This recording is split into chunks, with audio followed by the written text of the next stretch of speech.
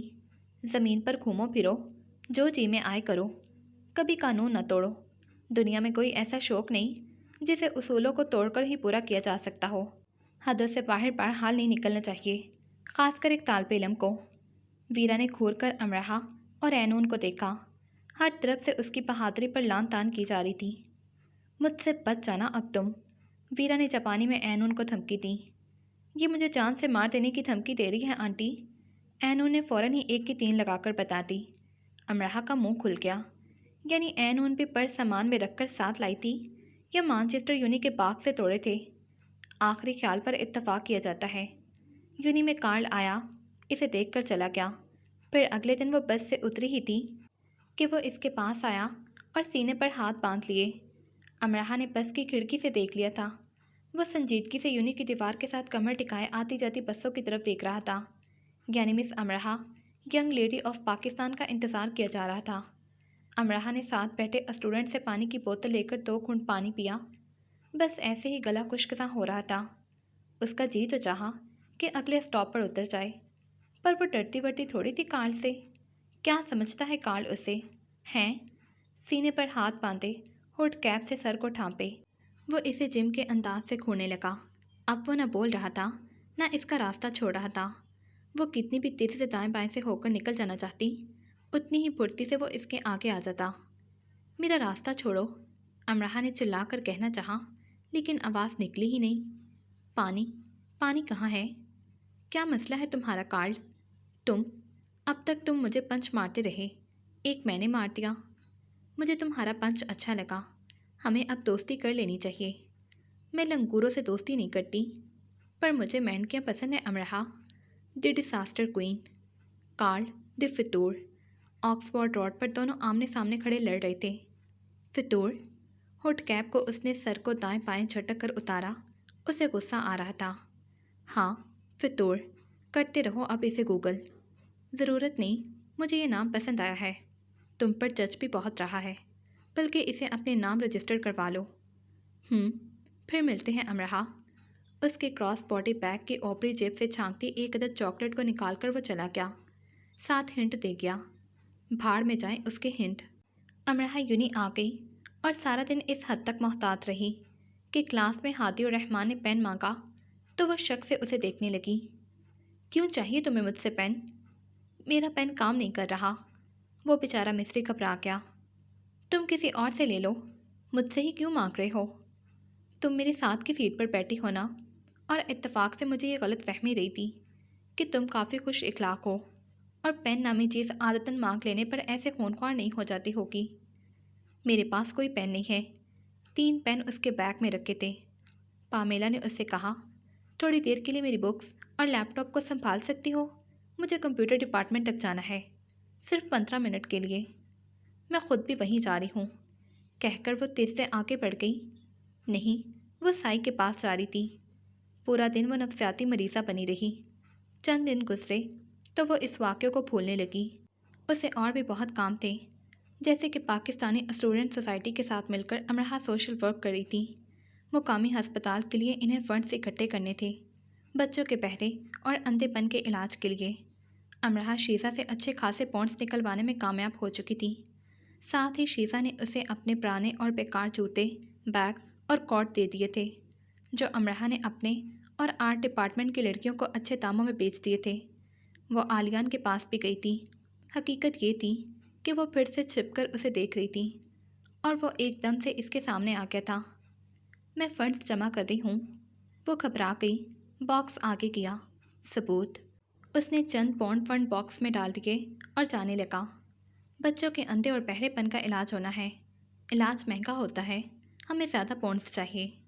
اس کی پشت سے گھوم کر وہ جلدی سے آگے آئی، اس کا راستہ روک لیا۔ اسے زیادہ پونڈز نہیں، اس کا زیادہ وقت چاہیے تھا۔ اس نے اپنے کراس بیگ میں سے ساری کتابیں نکال کر ہاتھ میں پکڑ لیں اور بیگ کے پینتے میں پڑے ہوئے سکوں کو اکٹھا کیا اور فنڈ باکس میں ڈال دیے، اور پھر سے جانے لگا۔ کتنے شرم کی بات ہے عالیان، تم نے کتنا کم فنڈ دیا ہے۔ میرے پاس جتنے تھے میں نے سب اس باکس میں ڈال دیے ہیں۔ وہ بیزاری سے بولا، یہ تو بہت بری بات ہے، بلکہ قریب قریب بے عزتی کی۔ اس نے کہتے اپنے بیگ میں سے جلدی سے 10 پاؤنڈ نکالے اور باکس میں ڈال دیے۔ یہ 10 پاؤنڈ کی ٹویٹ میں نے تمہاری طرف سے باکس میں ڈال دی ہے، اب تو مجھے 10 پاؤنڈ واپس کر دینا، ٹھیک ہے؟ کر دینا یاد سے۔ امرحا کو اپنی بہادری پر حیرت ہوئی۔ عالیان خاموش اسے دیکھ رہا تھا۔ جب چاہے کر دینا، میں جلدی نہیں مچاؤں گی، امرحا کہہ کر پلٹ آئی، جیسے وہ اسے دیکھ رہا تھا۔ اس پر تو امرحا نے یونی کے بیچ بیٹھ کر دھاڑے مار کر رونا شروع کر دینا تھا، لیکن اس بار کوئی اس کے سامنے گھٹنوں کے بل آ کر نہیں بیٹھے گا۔ وہ یہ بھی جانتی تھی، اس بار مغرب و مشرق کا تال میل نہیں ہوگا۔ اس بار اسے چپ نہ کروایا جائے گا۔ نہ جان نہ پہچان، یونیورسٹی میں کوئی امرحا نہیں، اسی یونیورسٹی میں کوئی عالیان بھی نہیں۔ کارل فوراً اس کے پاس آیا اور صرف 2 پاؤنڈ باکس میں ڈالے۔ یہ لو، آج سے ہم دوست ہیں۔ چمکدار دانتوں کی نمائش کی۔ خواہ مخواہ امرحا نے فرنٹ باکس کو کھول کر 2 پاؤنڈ نکالے، اس میں اپنے بیگ سے 2 پاؤنڈ نکال کر شامل کیے اور اسے واپس کیے۔ یہ لو، دوبارہ ایسی بات نہ کرنا۔ اس کی آخری دھمکی کی وجہ سے وہ نفسیاتی مریضہ بن گئی تھی۔ اب یہ دوستی کی فرمائش بھی اس کی کڑی ہوگی۔ کارل نے اپنی آنکھیں چندھیالی۔ اس کے پاس اس شے کی مات فی الحال نہیں تھی۔ وہ زیر لب مسکرایا۔ جب وہ ایسے مسکراتا تھا تو مطلب اس کا یہ ہوتا کہ مجھے اچھا لگا، بہت اچھا لگا، میں نے انجوائے کیا۔ ویسے وہ یونی کا ایک ایک لمحہ ہی انجوائے کر رہا تھا۔ وہ ہر کھیل کا بادشاہ تھا۔ اس کے سر پر فتح کا تاج سجتا تھا۔ یونیورسٹی میں وہ اسٹوڈنٹ یونین کے صدر سے زیادہ مقبول تھا، اور ظاہر ہے اپنی حرکتوں کی وجہ سے تھا۔ اب یونی میں موجود کمپیوٹر کو ایک اسٹوڈنٹ استعمال کر کے اٹھتا ہے تو فوراً اس پر کارل بیٹھ جاتا ہے۔ اپنے موبائل کو اس کمپیوٹر سے جوڑ کر ننھا منا سا لیکن خطرناک ہیکنگ سافٹ ویئر عارضی طور پر انسٹال کرتا ہے۔ اس کمپیوٹر پر استعمال ہوئے تازہ آئی ٹی کے پاس ورڈز کو توڑتا ہے اور بس۔ نہیں، وہ بلیک میل نہیں کرتا، ہرگز نہیں۔ وہ آئی ٹی اور پاس ورڈ کا غلط استعمال بھی نہیں کرتا۔ بس وہ تھوڑا بہت ڈیٹا، کچھ تصویریں، کچھ پیغامات، کچھ چیٹ موبائل میں محفوظ کر لیتا ہے، اور پھر اسے دی برنٹ ورڈ کے کسی مہنگے ریسٹورانٹ میں لنچ ڈنر کروا دیا جاتا ہے، سنیما کی ٹکٹ دے دی جاتی ہے، کھانے پینے کی دوسری اشیاء اس کی وارڈروب میں بھر دی جاتی ہے، اور اسی وارڈروب میں چند اور نئی شرٹس آ جاتی ہیں، نئے شوز بھی، اور اسے اپنی نئی کار استعمال کے لیے دی جاتی ہے، جنہیں وہ دنوں واپس نہ کرتا جب تک مانچسٹر کی ایک ایک سڑک کی سیر نہ کر لیتا۔ بس یہی سب چھوٹا بڑا، وہ بھی سب اپنی خوشی سے کرتے ہیں، وہ مجبور نہیں کرتا۔ اسٹوڈنٹس کے گھروں میں پرینک کالز کرنا بھی اس کا مشغلہ ہے، لیکن اس مشغلے کا استعمال وہ اس وقت کرتا جب وہ انسانوں سے بور ہو چکا ہوتا۔ وہ اسٹوڈنٹس کے بارے میں انتہائی سنجیدگی سے مختلف کہانیاں کھڑ کر ان کے گھر والوں کو سناتا، اور اگلے دن وہ بیچارے ہال میں بھاگے آتے کہ آخر سلویا کیوں خودکشی کرنے جا رہی تھی؟ صرف سامنے کے 2 دانت ٹوٹ جانے پر خودکشی؟ کیا یہ پاگل پن نہیں؟ اور شیلے راتوں کو اٹھ اٹھ کر الو کی آوازیں کیوں نکالتا ہے، وہ بھی کھڑکی سے آدھا دھڑ باہر نکال کر؟ کیا وہ الو کی طرح اڑنے کی کوشش بھی کرتا ہے؟ اوہ گوش! اور یہ کرسٹی کو بلیوں سے اتنی الرجی کیوں ہونے لگی ہے کہ اس نے 3 بلیوں کا قتل کر دیا اور انہیں اپنے بیڈ کے نیچے دفنا دیا، اور جس دن اسے قتل کرنے کے لیے کوئی بلی نہیں ملتی، وہ بلی کی صورت والی اپنی ہال میٹ لڑکیوں پر حملہ کر دیتی ہے۔ ڈھس ڈھس، کرسٹی قاتلہ بننے جا رہی ہے۔ اور روفی، وہ کیا کرنا چاہتا ہے آخر؟ وہ اپنے کیمسٹری کے پروفیسر کو دیکھتے ہی پاگلوں کی طرح کیوں چلانے لگتا ہے؟ اور ہال کی آخری منزل کی چھت پر آدھی رات کو چڑھ کر وہ کسے آوازیں دیتا ہے؟ کیا اس کا کہنا ہے کہ مارلن منٹرو اس سے ملنے آتی ہے؟ آہ میرا روفی، وہ تو بہت لائق تھا۔ ہال میں والدین اپنے پاگل دیوانے بیمار ذہن بچوں سے مل جاتے اور بچے سوچ سوچ کر پاگل ہو جاتے کہ آخر یہ کون ہے جو ان کے گھر راتوں کو فون کرتا ہے، اور والدین یہ سوچتے ہیں کہ بچے ان سے کچھ نہ کچھ تو چھپا رہے ہیں، لیکن کیوں؟ اس کی کیا وجہ ہے؟ وجہ کارل تھی، اور کافی بڑی وجہ تھی۔ امرحا کافی آگے جا چکی تھی۔ کارل سے مکالمے میں اسے کوئی دلچسپی نہیں تھی۔ کارل بھاگ کر اس کے سامنے آیا۔ ٹھیک ہے، نہیں کرتا دوستی کی بات، ویسے میں بہت اچھا انسان ہوں، مجھے تم جیسے انسانوں سے دور رہنا چاہیے۔ میں پاکستان کو بہت پسند کرتا ہوں، کاش وہ میرا ملک ہوتا، خاص کر لاہور پر تو میں فدا ہوں۔ اس نے دل پر ہاتھ رکھ کر کہا، مجھے تشویش ہو رہی ہے پاکستان کی قسمت کو لے کر، خاص کر لاہور کو لے کر۔ میں بزنس ٹائکون بن جاؤں گا تو پاکستان کو کافی بزنس دوں گا۔ اف، اتنے برے حالات کبھی نہیں آئیں گے میرے ملک پر، کیونکہ جتنے برے آنے تھے وہ تو تمہاری پیدائش سے آ چکے ہوں گے نا۔ پوری جان سے کہکا لگاتا وہ چلا گیا۔ امرحا تو سناٹے میں ہی آ گئی۔ اسے بہت بری لگی تھی اس کی آخری بات، حقیقت میں اب تک کی جانے والی ساری باتوں اور حرکتوں میں سب سے زیادہ بری بات۔ وہ کون تھا اس کے ماضی کے بارے میں ایسی خطرناک بات کرنے والا؟ جس طرح کا کارل تھا اور جو بات وہ کر گیا تھا، امرحا کو یقین سا ہو گیا کہ وہ اس کی پیدائشی تاریخ جان چکا ہے۔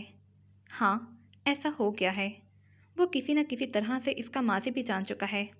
اب وہ یونی میں ان باتوں کا اشتہار لگاتا پھرے گا نا۔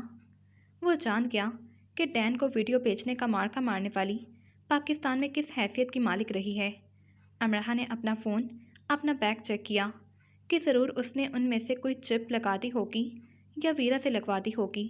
بعد میں ویرا جینیفر لارنس طرز کی صورت پر بمشکل معصومیت طاری کر کے کہتی کہ مجھے کیا پتہ تھا وہ تمہاری نحوست کے بارے میں جان جائے گا۔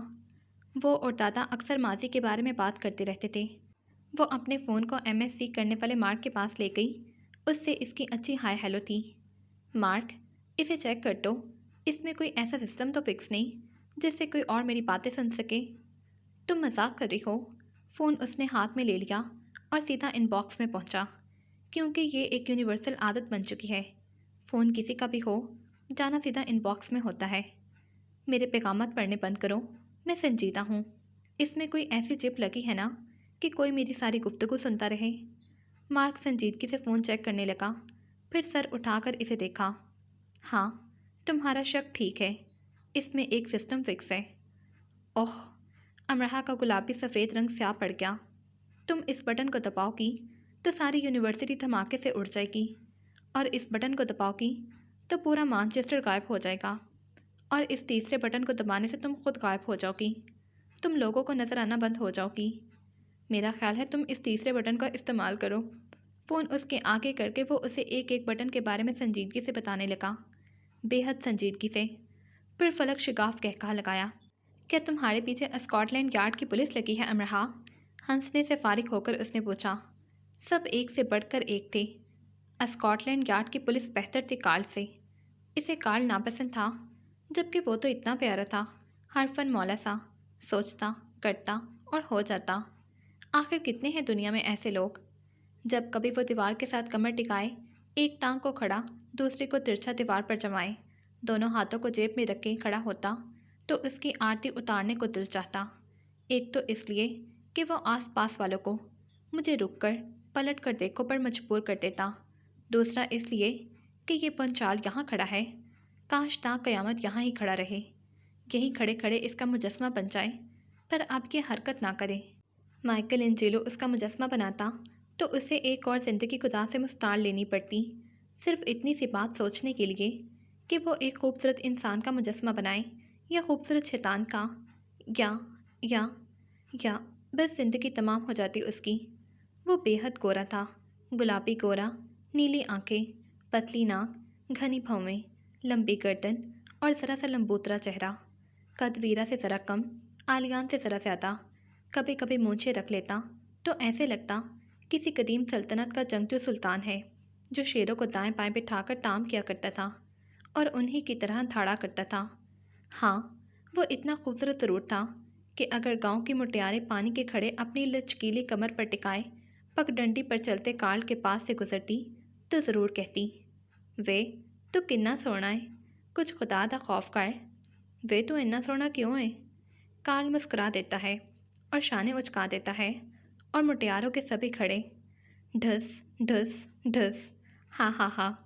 رات کو امرحا ساتنا کے کمرے میں آئی اور وہ آریان کے لیے چند تحائف پیک کر رہی تھی۔